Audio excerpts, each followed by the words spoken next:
Tuloy naman yung war on drugs, except iba yung methodology at paraan. What's the difference? Okay, sa nababalitaan And gaano natin. ka-effective base Oo. sa alam natin? Sa nababalitaan natin, maraming nahuhuli. Yung pumapasok dito ng mga Right. droga, maraming nahuhuli. At yan naman na nasa records din. Siguro ang difference nga, ito, walang dugo na dumadanak. Sa paghuhuli or kahit na sinasabi natin war on drugs, walang dugo na dumadanak. Unlike before, meron pronouncement at inamin din ni dating Pangulong Duterte na ini-encourage niya pa, ino-order niya yung pulis. Sabihin dun sa mga suspect pa lang to ha, Yeah. nahuli, encourage them to fight. Anong reason? Para nanlaban, no? Yeah. Pag in-encourage mo yan to fight, yung self-defense, kunwari ng mga polis, justify. Yun yung reason doon. Kaya encourage them to fight. The problem is, inaamin niya yung mga strategies niya. Labag sa batas yun. Imagine mo, pag polis ka, nahuli mo, pusasan mo, ikulong mo, patrial. Dapat may due process. Sa panahon ni dating Pangulong Duterte, as compared today, walang due process noon. Pag ikaw ay pinagbintangan, suspect ka pa lang, wala pa talagang ebidensya, wala, kill na agad. Yun yung pagkakaiba. And sa tingin niyo, mahalaga yung mga hearings, yung mga investigations na nangyari. Obviously, separation of powers, executive, iba yan sa legislative. Pero bilang isang attorney, bilang isang officer of the court, in the past or at least, sa tingin niyo, mahalaga itong mga hearings na nakikita natin. Kasi kailangan natin pag-usapan yan in the context also of the Sara impeachment. Dahil doon sa Quadcom hearings, hindi lang lumabas yung mga alleged anomalies or anomalous activities sa ilalim ng pamumuno ni Sara Duterte sa Department of Education. Lumabas din yung mga allegedly, yung baho, yung mga anomalies, if not, really violent practices under the whole Duterte family. Kumbaga yung franchise nila, di ba? Again, I know you're speaking for the Malacanang, iba yung Quadcom, pero ano yung basa niyo on those hearings? As a lawyer. As a lawyer? As a lawyer. Hindi siguro malalaman din ng taong bayan kung hindi nagkaroon ng Quadcom hearing. Kung hindi nagkaroon ng hearing ang Committee on Good Government. Okay? Kailangan din ito malaman natin kung tinatago ito, especially the confidential funds. At the time of former President Duterte, minanggit ba niya yung tungkol sa confidential funds? Hindi daw nga siya magre-report dahil confidential yan, in nature. Pero may guidelines, Richard. Yeah. Dapat yung sundin to. Hindi pwedeng sabihin na, confidential to eh. Hindi namin pwedeng sabihin sa inyo. That's wrong. May guidelines to. Kahit nga si Ma'am Heidi Mendoza eh. Yes. Alam niya kung anong guidelines. Hindi pwedeng walang report, tapos alias lang. So pag may alias ka, dapat may record pa rin mismo sa opisina. Ganito yan, Richard eh. Ang mangyayari kanyan, halimbawa, ako yung secretary na may confidential funds.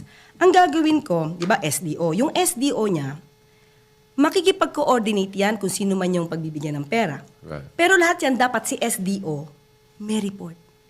Yung kanilang chief accountant doon sa opisina, may report.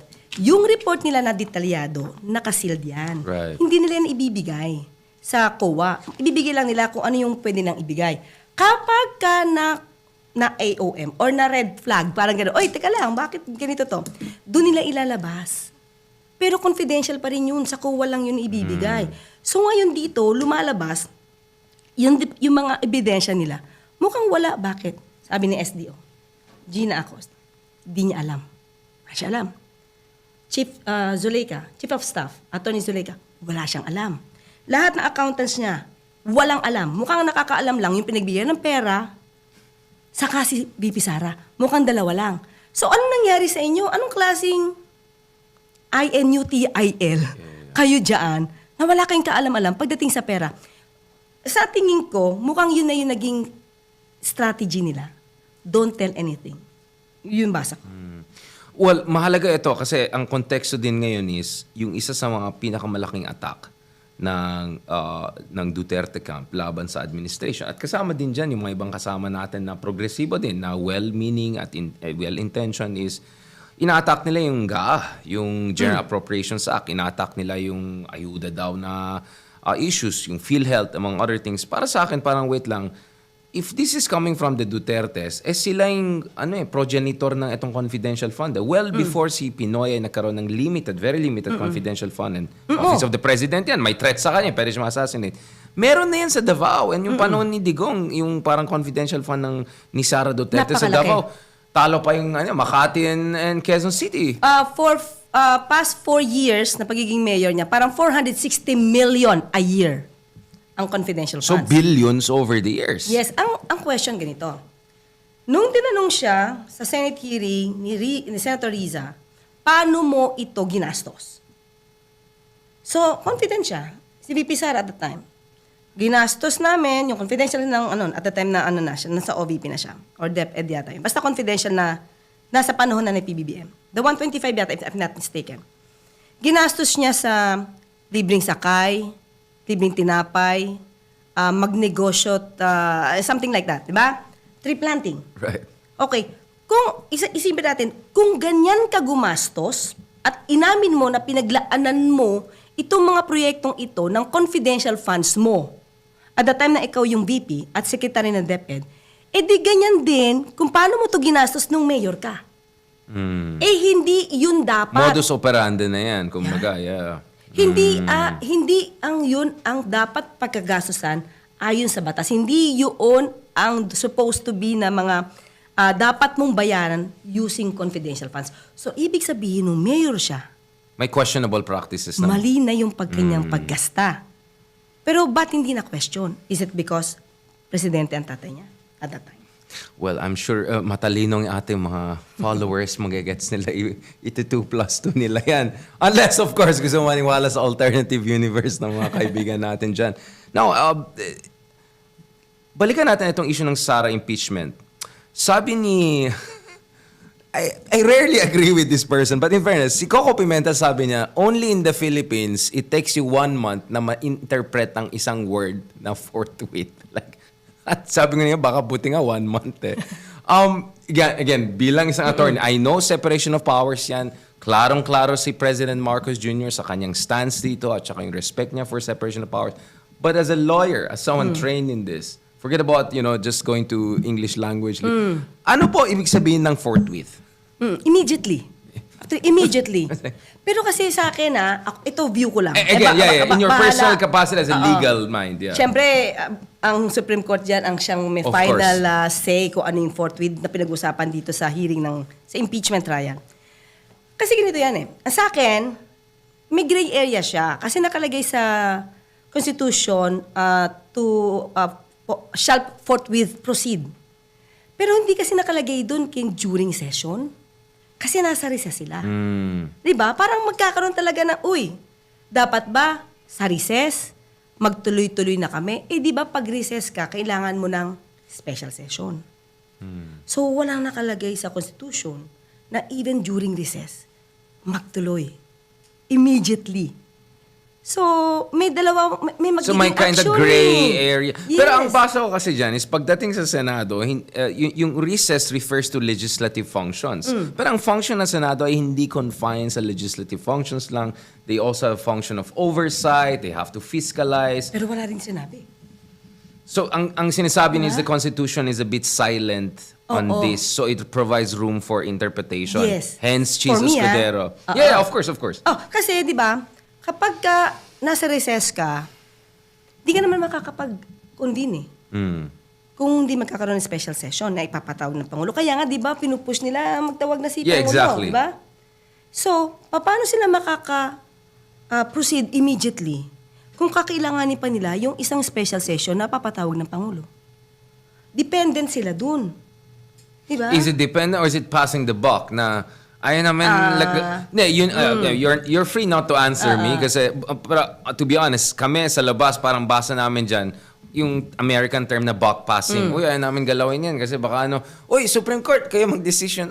President, ikaw mag-decision.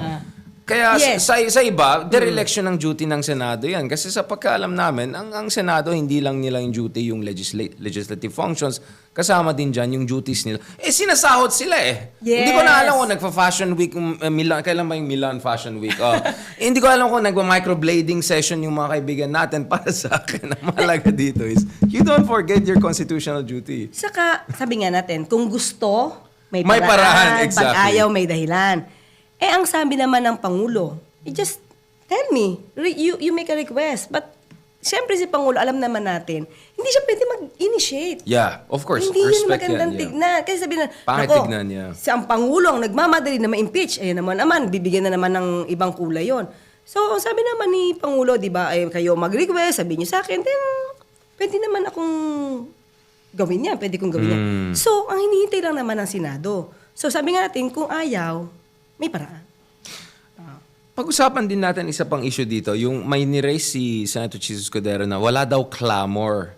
Again, meron akong problema sa argument ng clamor. Hindi naman popularity contest ang issue ng constitutional duty, di ba? Gawin mo yung nando. Kasi constitutional democracy po tayo. Hindi tayo majoritarian na kung sino mas maraming boto or popular, yun na yun.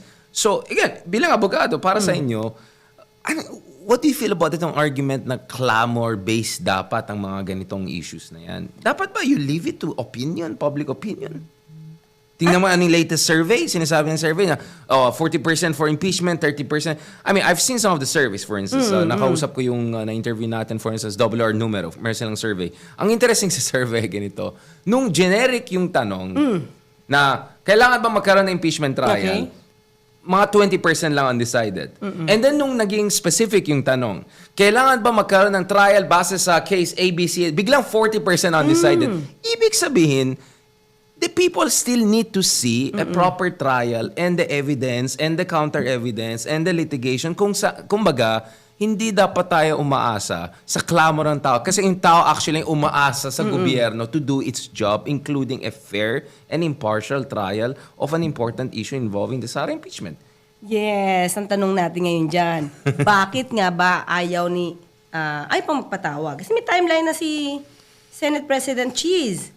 Pero parang SONA after SONA, parang tagal pa. My goodness. Pero is it not the fact na may mga re-electionists, may nangangampanya na hindi busy eh. So kung tatalawin natin to, di ba sabi nga ni Senator Bato, parang unfair naman sa amin. Kayo natapos na, tapos ibibato niyo sa amin during the election. Campaign period yan. So isa ba yun sa factor? O yung iba ba nakabakasyon mode? So, sabi nga ni Senator Coco, kahit magpatawag siya, baka nga hindi magkaroon ng quorum. What about at least gagawin yung basic legal procedure infrastructure? Siyempre, I think realistically, inisip ng tao, if there's gonna be a voting pagkatapos ng election na yan. Diba? Kasi naintindihan natin, pagdating sa Senate race, close race yan, yung last 2 slots, usapan na few 100,000 yan, you don't wanna piss off the whole Davao and Solid South, gets ko yan. Pero ang sinasabi kasi ng iba, kunyari si Senator Trillanes has been very open about this for the past 6 months consistently. At least yung trial or yung procedures ng trial, ayusin natin ngayon para nakalatag na yan pagdating ng next Congress. And then we can go to the proper voting and all. Kasi continuous naman yung trial eh. Hindi naman siya yung legislation ng 19 Congress and all. Diba? Yun ang pagkaintindi ko. Ano yung take nyo dyan? Again, bilang isang lawyer. What is your take on that idea? Na you can do yung trial now or at least yung basic procedural. Kasi debate din yung procedure. Hindi ito normal court eh. At saka yung quantum of evidence. Pwede rin debatein yan. What is your take on that? Especially based on precedents. Or even the American jurisprudence. Kasi marami din silang impeachment cases eh. Including kay Trump. May decision kasi dyan, Richard, no? Sinabi na, kasi nung una, ang pinag-uusapan, continuing body ba ang Senado? Di ba issue yan? Kung Yes. pwede na lang ituloy sa susunod na, sa Kung 20th trial ngayon, Congress, yung di ba? next one, yeah. Kasi sinabi nila, pagka nag-expire na, wala na yan. Yun yung una nilang, una nilang mga atake, kung itutuloy ba after the elections. Correct. Pero may decision kasi na sinabi talaga na yung Senado, unlike the House, ang House nag-expire eh. Pagkatapos ng on the third year, wala na siya eh. Yung Senate, hindi. Continuing body siya, di ba? Pero, ang tanong kasi dito, parang meron dito naging decision na continuing body ka, pero lahat na na-take up nyo let's say, nag-start yung 19th Congress. Right. Parang back to zero kayo. You have to do it again on the next Congress or 20th Congress. So, inisip ko, kung halimbawa sila ngayon ay gagawa ng rules on impeachment, mapublish yan. So, they have to do it all over again on the 20th Congress. So, yan yung mga, mga pwedeng question. Impeachment, yun nga eh. Actually, ang daming dimensions na pwede mong debatean. Okay, I'll put it this way. Ang worry kasi ng tao is, a lot in politics is momentum. Lalo pag pinag-usapan ng malalaking tao, pinag-usapan ng hustisya, it's the political wins and momentum. At may mga nag-aalala dyan na baka pag sobrang tumagal ito, baka mag-move on ng tao. And biglang usapan na 2028 na, and then kung popular pa rin itong VP to be the next president, baka biglang magdadalawang isip. Alam mo na, yun yung worry ng tao. Kasi, to be honest, Attorney Castro, isa sa dahilan na tingin ko, ang dami mga kabuduts natin na nanalo sa Senado, or dadami pa yata sila, is because ako naintindihan ko yung taong bayan eh. Sabi nila, ang daming hearings. Napakagaling yung mga senador dati. Vito Salonga, gano'n. Latin, Senado, gano'n. Pero hindi nila nakita yung outcome eh. Nagkaroon, by the way, speaking of corruption, Farmali. Dami nating hearing ng panahon hindi kung ano nangyari, di ba? Hearing after hearing. Ang alam ko lang hearing na nagkaroon ng culmination is yung mga hearings si Senator Rizza Ontiveros. In fairness, kay Alice Go, something happened, na-cancel yung passport niya, na-expose siya as potential MSS agent. Yung sa Pogo, something happened, and kudos to the administration on that. So para sa akin, ang worry ko dito is baka lalong mawawala ng pag-asa or mawawala ng respeto or kumpiyansa yung ating kababayan kung puro na lang hearing. Di ba? Kasi tingnan mo, Quadcom, ang taas ng NJ, and then biglang and then pag July na, who knows anong gusto ng tao. Saka lumalamig yung issue. Yun nga eh. Pag lumamig yung issue, nakakahanap yung kabilang partido ng mga intriga. Again, intriga na natatapalan or na-overshadow itong issue tungkol sa mga grounds nasasapawan. for impeachment. Nasasapawan na Ayan, siya eh. sapawan niya. Katulad ng pinamamalita nga nila na mataas ang crime rate, lenient ang Pangulo sa crime, pamumulitika lang to, hindi yan totoo. Na-overshadow yung init nung paano yung mga palabas, mga revelations, mga witnesses, yung mga testimonies nila. Na-overshadow siya na minsan nakakalimutan. Alam mo naman ng ibang tao, madaling makakalimot. Very cyclical. So, yun yung medyo nakakapangamba. Kasi baka biglang mat-twist, no? Yung lahat ng pangyayari, yung dapat managot, baka hindi mapanagot. And nakita ka natin sa ibang bansa, lalo yung mga populist leaders, pag kinasuhan sila tapos wala nangyari, bumalik sila with vengeance pa, lumakas pa. Yung isa kakapanalo lang sa White House. So, yun ang sinisabi ko, di ba? Now, let's go to the final part of this. Ay, dapat gawin natin monthly siguro to, no, Attorney Claire? Kasi parang ang daming pwedeng pag-usapan. I think maganda tong chemistry natin. And then next time kasama natin si Secretary Ronald Llamas para talagang dalawang Austin na OG ang kasama natin. Unang-una, very urgent question nito.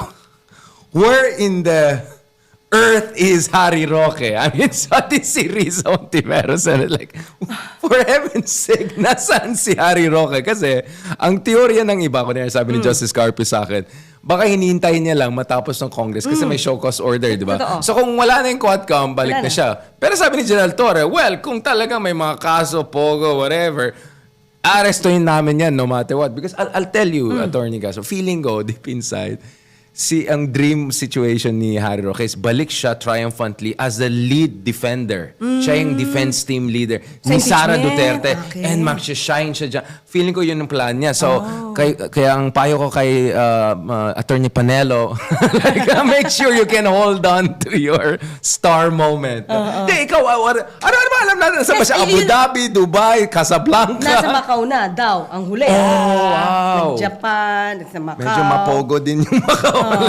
Hindi, ang nakakataka lang dito, totoo yan, di ba? Siguro talagang dapat din malaman to ng Pangulo. Ba't medyo mabagal? Pero syempre dapat imbestigahan naman, baka naman may reasons, no? Pero ba't nga ba? Diba? Parang nakapanumpa na sa embassy natin. Kasi bakit hindi ka makakapanumpa kung hindi walang jurisdiction yung Pilipinas, di ba? Walang effect yun. So nakapanumpa na, may arrest order, pero hindi pa rin siya napauwi dito. Bakit? Di ba yun yung tanong? Yeah. Pero tingin ko, tama yon na hinihintay niya. Kasi sabi natin, may limit kasi. Yeah. Yung pag-cite in contempt, pati yung supposed to be arrest order, pag natapos na, sabi nga natin, pag na-expire yung house na nagbigay ng Exactly. arrest order, wala na yan. Pwede na siya muna. Kaya nga, I was asking si General Tole kung magkakaroon ng other, warrants of arrest on other grounds na hindi related There's pending sa Quadcom. case. Yeah, exactly. Against Yeah, him, yeah. diba? For human trafficking. And among other ones, medyo usapan Harry. Are you gonna be the Harry Roque of this administration? I mean it in a good way. Kasi in fairness to Harry Roque, for everything I can say about him, siya ang pinakamagaling na spokesman ni Digong. By far. No offense kay Atty. Banelo and... no, I mean, ang galing niya mag-acrobatics. Parang, wait lang, di ba human rights lawyer ka? Wait lang, yung kay Jennifer Laude, di ba ano ka? I mean, magaling siya. I mean, in terms of yung dexterity, quick thinker, magaling siya. I'll give that. He's a good spin doctor. Siguro hindi I'm not saying you're gonna be, but I'm saying like, no, I'll tell this honestly because tingin namin, mabait masyado si BBM. I mean, everyone who has met BBM, siya pa yung Yes. pupunta sa'yo, mag-shake hands. Ganun. Kaya kami mga Ilocano joke namin. Romualdez yan. Kasi mga Ilocano matapang kami. ganun ba? Di ba? Oo. So, tingin namin si BBM, hindi, Romualdez masyadong galante, mabait, ganun. Kasi tingin namin, kailangan na medyo bardagulan. Ganun ba? Ikaw ba maging Harry Roque ng, ano ba yung isa ng press officer? Spokesman ba yan? Ano Hindi, yun niya? spokesperson kasi si mismong Pangulo ang magsasalita for himself kasi meron siyang, magkakaroon siya ng every month na press con. Ako talaga taga-explain, Right. taga-expound kung ano man yung direktiba. Kahit naman yung kung ano nangyayari sa mga agencies, kung merong issue dyan, Yeah. ay magsasalita pa rin So tayo more dyan. FYI, mga Yes. ganon, basics. Pero hindi ako magiging Attorney Harry Roque because hindi ko kaya sabihin, joke lang sinabi ni Pangulo. Hindi ko kaya yon. But I'm just saying, Harry Roque is a verb. Parang na-Harry Roque mo to. Ganun So, ba? pag isang araw sabihin na Attorney Castro ito, that's a Ayan good na. thing. Ibig sabihin, verb ka na, di ba?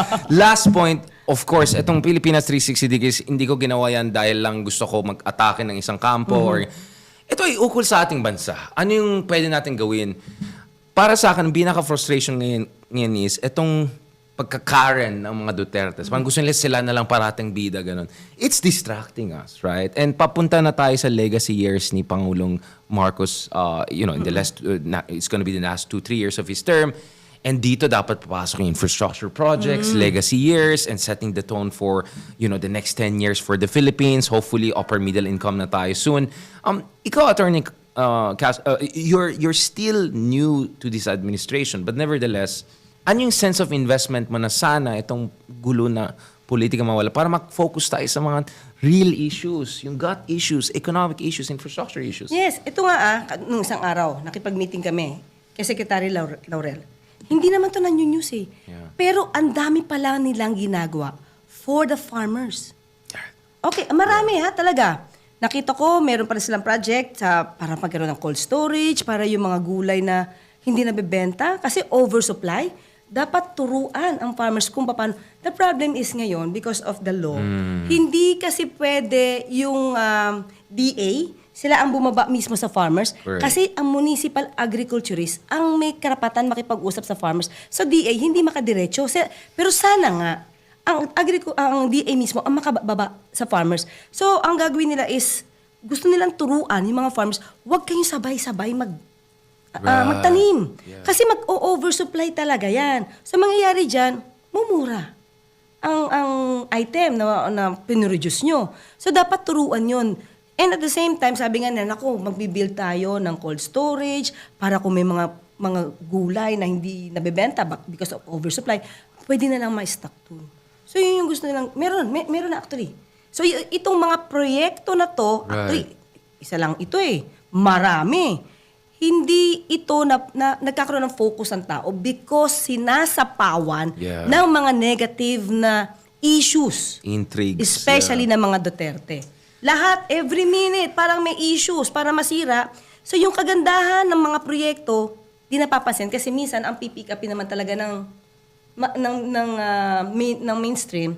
Yeah. Yung intriga Yung mga magagandang nangyayari, medyo hindi siya napopokusan. Although nasasabi, pero hindi doon nagkakaroon ng usap. hindi na pag-uusapan. So, itatag ka eh. You say anything nice about anong nangyari. Pro-BBM ka. Bayaran ka ng admin. Ganun na. Naging ganun na. Wine-weaponize na parang shut down. Like, hindi natin sinasabi na Denmark tayo or first world tayo. Pero at least naman may mga nangyari. I mean, ako personally, a lot of my research ngayon, at kanina, kausap ko ng some of the American foreign investors, yung right-of-way issues. Mahalaga yan. Like, we have to do something about it. Ang daming mga projects na delay, nagkaroon ng reshuffling sa DOTR recently. Hopefully, we'll talk also to Vince Dizon soon, Secretary Dizon, to also talk about what are we gonna do to accelerate projects. So, in short, ang dami pang kailangan gawin. Kaya ako, para sa akin, napaka-unpatriotic and anti-Filipino. Lahat ng itong pagkakaren, lahat ng itong istorya And I will be honest, I just see it as nothing less than destabilization. Ano ba, Richard, ito hindi ito napapansin because nagkakaroon ng issue about PhilHealth. But because of that, syempre dapat i-justify naman yung pagkuha ng 60 billion. But because of that 60 billion, and that's accumulated revenue, sana maayos talaga to. Out of that, nabayaran yung health emergency allowance, especially yung mga frontliners natin na hindi nabayaran nung panahon ng pandemic. Hindi sila nabayaran, di ba kaya heya Yeah, sila. naalala ko yan. Yeah. Pero ngayon, because of that, nabayaran sila. Wala na sumisigaw halos ng heya-heya. Di ba nabayaran yung mga frontliners na nagkaroon ng neglect, hindi napansin, yung kanilang pagtatrabaho at paghihirap sa panahon ni Pangulong Duterte. Pero ngayon, nabayaran na po sila.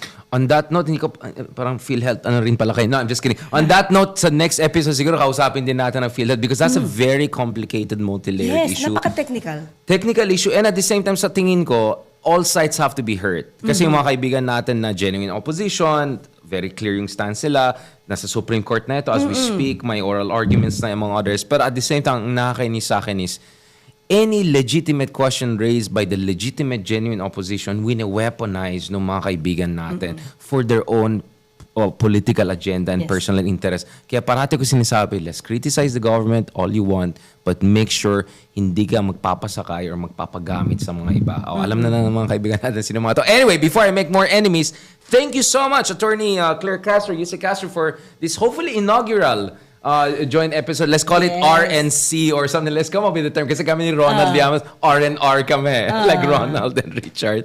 So gagawa din tayo ng version yan. Thank you so much. Mabuhay po kayo. Keep safe, keep strong, and energy drink. Kasi dadami yung bashers mo, and bashers are always good because it's good for engagement. So we welcome more bashers, more critics, and more engagement dito sa Pilipinas 360. And with our latest guest, Claire Castro, Yusek Castro. Thank you so much, ma'am. It's my honor. It's my honor. God bless po.